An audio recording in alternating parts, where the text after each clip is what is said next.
யாருக்கு பயம் இருக்கும்?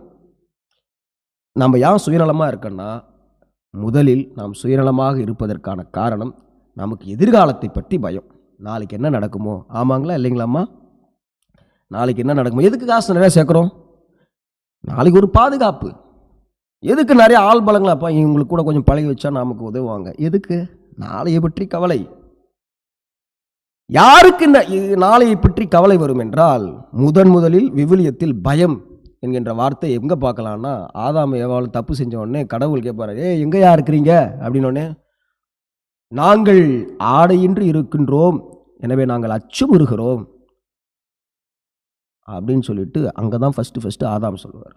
என்னன்னா, யாருக்கு பயம் என்றால், கடவுளை சார்ந்து வாழ்வதற்கு யார் தயாராக இல்லையோ அவர்கள் வாழ்வில் பயம் இருக்கும். நல்லா யோசித்து பாருங்க.